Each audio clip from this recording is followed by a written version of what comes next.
Lunedì scorso c'è stata la presentazione del progetto per la Villa del Sole. Soddisfatti?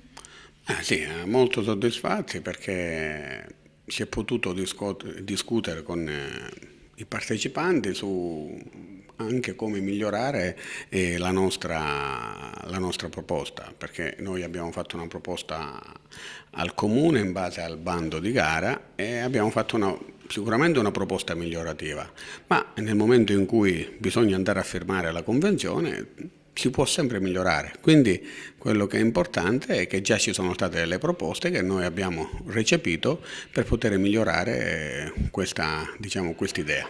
Adesso cosa aspettate? Ma ora aspettiamo sicuramente l'apertura della busta, questo è il passaggio fondamentale, che poi il Comune si pronunci per vedere se la nostra, diciamo, la nostra proposta al bando sia consona alla gara che è stata fatta e poi partire tutto l'iter. Ma sicuramente se non si apre la busta, che aspettiamo dal 28 febbraio, non si può fare nessun altro passaggio. Quali sono le vostre speranze?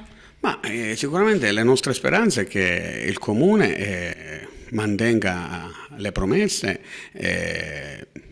avendo fatto questo bando e le nostre speranze sono che tutti i cittadini partecipano a questo con delle proposte costruttive, sicuramente per migliorare, perché penso che qualsiasi progetto sia migliorabile, qualsiasi idea sia migliorabile e quindi io auspico sempre che non ci sia un fronte del no, ma ci sia un fronte del fare e cercando di migliorare quello che è l'idea che è la proposta che abbiamo avuto noi. Dopo il no di Moncada siete alla ricerca di qualche imprenditore? Ma no, io penso che Moncada sia sempre, come posso dire, d'accordo a volere fare questa struttura, però bisogna che la città cerchi di capire che questa è un'occasione unica, questa è un'occasione in cui il privato cerca di donare alla città una struttura coperta che per 20 anni sarà gestita da un'associazione sportiva,